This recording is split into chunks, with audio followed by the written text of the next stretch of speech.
Welcome to the Dr. Inia Adesina show. Thanks for being here. This is a platform where I share resources to help SMEs thrive, which is small and medium-sized enterprises. This is your first time of being here. Thank you for being here, and let's get right to it. Today, I have another interesting topic, and the topic is how to avoid or eliminate, how to actually, well, if you say how to reduce, eliminate bank charges, right? How to avoid or reduce or avoid bank charges. Now, a lot of people don't know this, right? A lot of people, I mean, of course, I've talked about opening a bank account as a business owner. It's so important. And I'm not talking about a personal bank account, which that's yours, right? I always say that please make sure you're opening, you have a separate business account and make sure everything you're spending from that business is business related, right? From that business account is business related. Why is that important? Short summary is because if you spend, if you spend money that is, for business from your personal account, likely it will not be a deductible expense. Likely, right? For example, why is that likely? Let me give you a very good scenario. For example, you go out to eat, right? I mean, I've given this example before if you listen to any of my shows when I speak about this, right?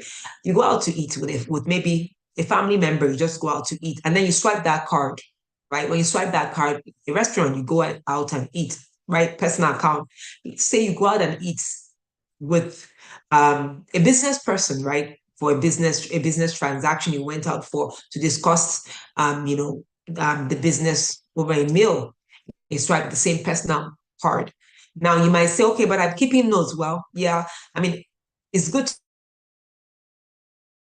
notes, but how how often, is it every time you go out and swipe the card that is really, okay, this business, I'm going to keep notes? Well, if you're very meticulous like that, maybe, but I'm just saying the best way, just because IRS has really denied or deductions because of commingling, right? Commingling means that putting your business transactions with your personal transactions, so you don't want to do that.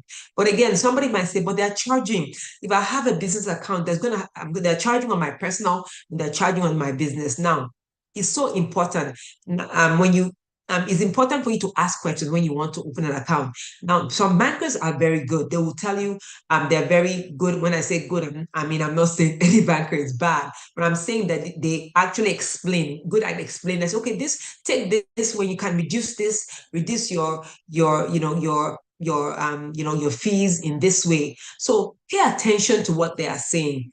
Sometimes, well, it's like we're in a meeting, but our mind is everywhere because, of course, we're busy on business owners. So I get it. It's not like I'm saying it as in a bad way. I know we're busy doing so much, and I get it.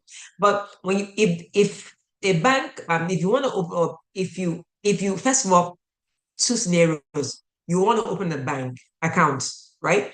Make sure you're asking for details and say, okay, is there a way I can waive these fees? Is there a way I can waive the fees? Right? Is there any way I can waive the bank fees that come every month? And usually, especially for small business owners, right, or businesses, there's actually some kind of structure, depending on which bank accounts that you're opening, that there are some kind of bank, some bank accounts that allow you to waive fees. But of course, you have to, it depends on so many things. It could be like, oh, okay, if you get maybe transactions coming in, there's so many, it depends on the bank. So I'm not going to, give exact scenarios because it just depends on the bank. Some banks might say, as long as a direct deposit, you're good. Something like, there might be something like your it depends on how you pay your bills. It depends on how you get your revenue. It could be all kinds of good things, right? Not bad, good things, right? In respect of getting that business or the bank fee waived. So that's good. Ask questions, right? And find out, right? What is it? What does this bank have? Now that's for people that just are open, they've just decided, okay, you know what, I'm going to open an account. I know that I've been planning this for some time. I'm going to open a business account. Now, for those that already opened the accounts, right? You've already opened your business account and getting charges, right? And you say, well, is there any way? It's good. It's time for you to ask questions, right? Is there any way that I can waive these fees? Is there anything that you have that I can waive this fee? And they might even say, okay, you know what? Let's change the type of bank account you have. Let's change that kind of what type of bank account. Let's change it because this one has more benefits than the other, right? So if you don't have, please go and open a business bank account. Very important. If you do have, ask questions and say, okay, what can I do? Is there anything out there? And okay, so ask questions to find out the type of account. Now, bank fees, sometimes bank fees come based on maybe you don't have enough credit or you don't have the funds in the accounts, right? Sometimes it comes like that. So how can you avoid that, right? I know sometimes people have, talk to the bank if there's any way they can get also. Maybe you've been with this bank for some time. And it's not like you don't have the money to pay, but there's a down, maybe you're expecting money by the following week and you have some payments to make this week. I mean, talk to the bank and ask for lines of credit. See if that's something, an option, right?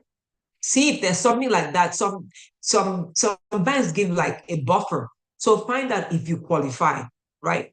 There's nothing wrong. I say there's nothing wrong with taking credit as long as you paid off.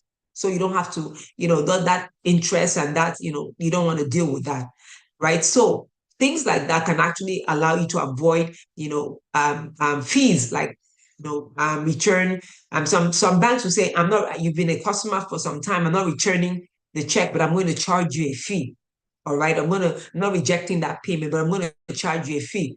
And sometimes maybe you're expecting some money is taking you, is taking the amount to be credited, a couple days, more days than expected. So lines of credit, huge, right? Think of that. Ask the bank that if that's something that, they can help you and see if you qualify. That's another way. The third way I would say is some banks, not all, of course, ask for some banks actually give you time. Let's say they give you, for example, if some checks come in the day, they might maybe a check is pending. They give you, okay, make sure you fund the account within a period of time, right? Maybe within a few, by the next morning or so, something like that. Again, it depends on the bank. And that gives you opportunity to move money around and put money, just to make sure. Again, most of the times, it's temporary, like you just need some temporary buffer, So, but how do you ensure that you're keeping up with this stuff? You need to actually ensure that you're checking your accounts, right? You're checking your account and you're not issuing checks. And not, yeah, another, I would say the fourth and the last would be, of course, this list is not exhaustive, right? The fourth and the last is you have to know how you pay your bills. What does that mean, right? I've said this. I believe I will expand on it in the next show. So, get paid faster than you pay your bills. What does that mean? When you want to get paid, make sure that you're maybe say net 15. Net 15 means that maybe maximum you're going to be paid for within 15 days. Then negotiate with your vendors or who you're going to pay. It could be, and then negotiate with them and say, you know what, I'm going to pay. Is it possible that I can do net 30? Some companies see if you have a good trend in payments, they will actually say, okay, go ahead. And with that means that you're going to get revenue twice, 15 days revenue twice before you pay a bill. That's just management, right? So manage your bills well to avoid all these fees, right? So make sure you're doing that. So I talked about speaking to the bank, right? Generally speaking to the bank. For looking at the type of account you have. I also mentioned that you should make sure that you're looking at maybe do you have a possibility of getting a line of credit. That's a good one too. Of course, make sure you pay off that line of credit so you don't have any outstanding, so that you don't have to pay credit, right? And pay, sorry, interest. And I mentioned the third one is, make sure that you are looking at, maybe by see, okay, if there's any negative in the account, then maybe next day you can quickly take care of that, because a lot of banks give you time, a couple of hours or within 24 hours. If you make that good, you don't get fees. And then finally, look at how you're running your accounts receivable, your accounts payable, the money you receive from your customers and the money you pay to your vendors. Look at how all that works. And then, of course, right, work with a professional, which is awesome, right? I'm here to work with you if you don't have a professional that you're working with. All right. And of course, that's my website. Of course, and you can navigate from drnia.com and set up a consultation appointment with me. Thank you for being here today. And I look forward to seeing you next time. All right. And of course, remember, right, what happens is very important for you to be intentional if you want to thrive. All right. See you next time. Bye for now.